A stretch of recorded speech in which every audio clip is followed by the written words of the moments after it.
Well, the weather should be pretty nice as we roll into spring ball, which starts Friday for Coach Sumlin, Coach Spavital, and the Aggies coming off that 9-4 campaign, nationally ranked after the Chick-fil-A Bowl victory over Duke and the wild comeback in the second half. I mean, that seems like a few weeks ago.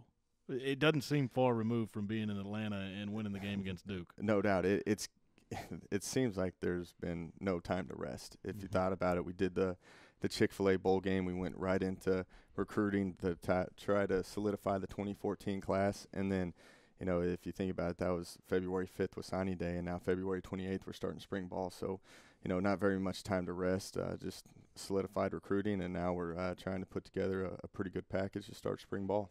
And are you anticipating a pretty good spotlight on you and your group because there's always the story of replacing Johnny Manziel? We don't know who it will be that takes the snap, the first one on August 28th when the Aggies visit South Carolina. But when Johnny was competing, when Coach Sumlin got here with Jameel Showers and Matt Jokel, Coach Sumlin mentioned this does not have to be decided within the confines of spring ball. Is that the mentality you take into this one? Yes, I'll have the same mentality throughout this whole process. When Cliff was going through this process with Johnny and Jameel, and I flew out in spring ball and I observed practice here at Texas A&M, I thought Jameel was going to be the starter.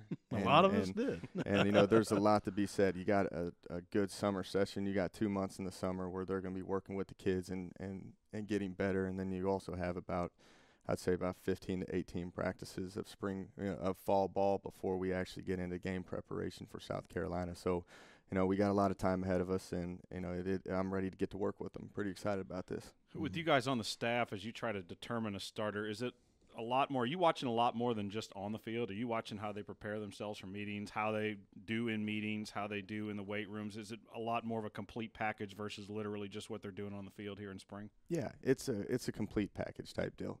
They got to be doing things right academically and, on and off the field. But, I'm with them out there on the field the most. They've got to be competing at a high level out there. But if it comes down to it, guys that are pretty much completely even, then you can start looking about what type of leader they are and how they handle themselves on and off the field. Yeah, and when it comes to the quarterback, talking about that leader, I mean, do you watch their interaction with no teammates? That's as important as anything, isn't it? No question. I want to see if those kids that they're around want to play for that kid on Saturday. Mm-hmm. And then you've got a new one coming. We'll kind of go through them here, but the new arrival is Kyle Allen. Mm-hmm. And we talked about him on our signing day show from this very studio, and I guess it's accurate to say he's hit the ground running in terms of not being some freshman that's arrived at college just needing that campus map and just trying to figure out where to go right now. Right, and it's going to be beneficial for him on being here in spring, being a mid-year guy, and that's going to allow him to get acclimated to College Station, and he can hit it running and get into fall camp and focus on other things. So, I love the demeanor that he has. He has the demeanor that he's going to come in and play. He doesn't want to be standing by me on the sideline. So, I like the approach that he's got so far for this quarterback competition. Yeah, and Kenny Hill's another one. We saw him some in games last year. He's got the ability to be mobile and the potential. I guess there's unlimited potential with Kenny Hill. There is, and part of the arguments last year was that we wanted to get him some game time experience, and we did, and I thought that has played into his role tremendously. Mm-hmm. And, it's going to be good to see how he can grasp year two of the offense. Year two is always more – it's easier because they're comfortable with the communication and the operation of how we run our system, so he can actually work on executing the plays. And with Kyle Allen, he's going to go through those where his head's spinning for those first few days because it's a new system and it's just a new everything to him. Mm-hmm. And Matt Jokel, I always say, look, if there's one guy in this group that has seen really significant minutes, it's Matt Jokel, because he had to start the opener, and that's a nerve-wracking situation when people they're hoping for the returning Heisman Trophy winner, but it's you that has to take the snaps. And I mean, he put up 28 points in the first half against Rice. That's about probably what Johnny would have done. Everybody talks about Kenny Hill and Kyle Allen, but they forget about Matt Jokel. Mm-hmm. Matt Jokel started for us. He is the most experienced guy in the room. He's been a part of this offense now for going on 3 years. Mm-hmm. And he knows the ins and outs. He sat in the meeting rooms with Cliff Kingsbury, and he sat in there with me, and he just knows how to what we're trying to accomplish. He knows how to go out there and do it, and you got to keep him in the factor of this quarterback battle.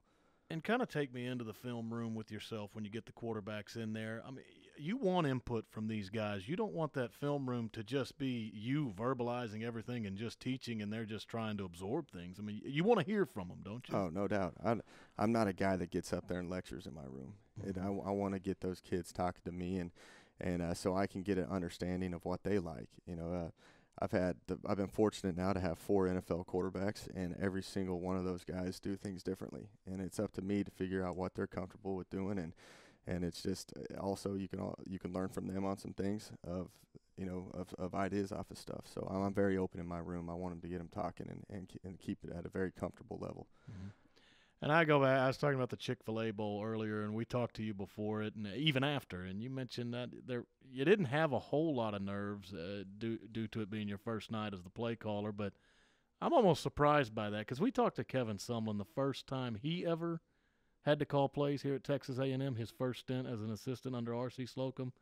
He said, I was nervous. I mean, it was a nerve-wracking night for him. He went 3 and out in his first drive. That was against Louisiana Tech. But, I didn't score on my first drive.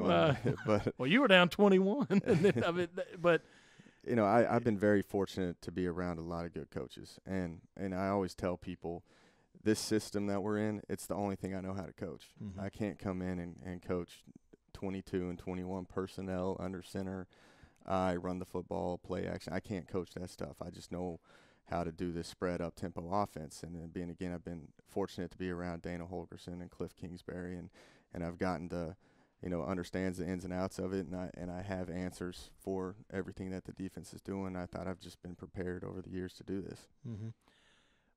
We're hearing now of a proposed rule to somewhat slow this down, and I'm not stating where it started. Now, a guy like Steve Spurrier has. He Right. flat out just said it's the Saban rule. But wherever it started, they're looking into making an offense wait 10 seconds of time for the play clock to run down before you can snap it. Right. How big a deal is this to Texas A&M in the offense? I don't really think it's that big of a deal. Coach Sumlin he's more in tune and kind of more in deep with this whole conversations because that's more of a head coaching deal. But just from looking at the whole 29-second deal, I've gone through and I've studied it and see how many times that we've actually snapped it within that time limit. And some games we never snapped it at that point, and then there were some games that we probably had about 4 to 5 plays. Mm-hmm. So at max, that was the fastest we were going. We were snapping about 4 to 5 plays within that 10-second runoff. So I don't think that would affect us tremendously. I bet you that if it does pass, there's going to be some it's going to evolve a bit, and it'll be interesting to see how teams are going to time it up where they snap it exactly on that 30 seconds because I guarantee you we'll be thinking about ways to do it. But overall, I don't think it's going to affect us very often because, once that ref sets the ball down, then normally the clock runs, and it's hard for teams to even snap the ball that quickly and get set in the right formation and communicate to the offensive line and do all that stuff. So I don't think it will affect us very much. Jake Spavital, our offensive coordinator, with us here on Studio 12 Live. The Aggies starting spring ball on Friday, and with that, you mentioned you guys wrapped up recruiting, still have had some next year recruiting. You've had that go on, and you're prepping for spring ball. Have you had a chance to keep up with the NFL Combine at all, with Johnny, with Mike, with the Aggies, Jake, that are out there, and kind of all that's been going on with that? I have. Johnny called me last night. We talked for a good hour and just about the whole experience. I don't like to bother him when the quarterbacks go through this process, but it's always interesting to catch up and just hear from them and hear from the interviews to the people they met, to the teams that are looking at them, to just the whole aspect of it. But it's pretty good that we have 3 Aggies out there and have a possibility of all 3 of them going in the first round. And you touched on this a moment ago. This will be your 4th quarterback that has worked with you that's going to be drafted into the NFL. Case Keenum, Geno Smith, Brandon Weeden, and now Johnny. And you mentioned in a conversation we had with you a while back on this show, I mean, sometimes those guys will call you, like Geno Smith will he'll Yeah. watch a game and yell at Johnny because he Oh, knows yeah. his offense They, so they know the well. offense. Yeah. It's funny. I try to keep it very close, and I keep in contact with them. You know, Gino was in Dallas this past weekend, and you know he was going to try to come down to College Station, but I was busy. But I try to keep all those guys around, and you know I've been pretty fortunate to work with kids like that. All right, before you go, just the offense as a whole when we go into this spring, what are you looking forward to the most? Because, I mean, if you think about everybody, the stable of running backs, the O-line has Cedric Ogbuehi back with a big decision there, and the receivers, I mean, that's as deep as you can get right there. I mean, I talk about the sky being the limit potential-wise. Does that ring true with the offense as a whole? Yeah, you know, I think every year you're going to develop a new mentality of what we do best, you know, and that's up to us over the spring to figure out who's going to be the leaders over the team and the direction that we're going to go. But, you know, there's a lot of weapons out there to work with, and, you know, we're pretty fired up to get this thing going. The main thing is we're going to keep the offense the same, but at times we're gonna work some wrinkles because I think spring ball is a time where you can try to evolve your offense a bit and see if we can create anything new. All right, great stuff, and we appreciate your time as always. All right, well, appreciate it.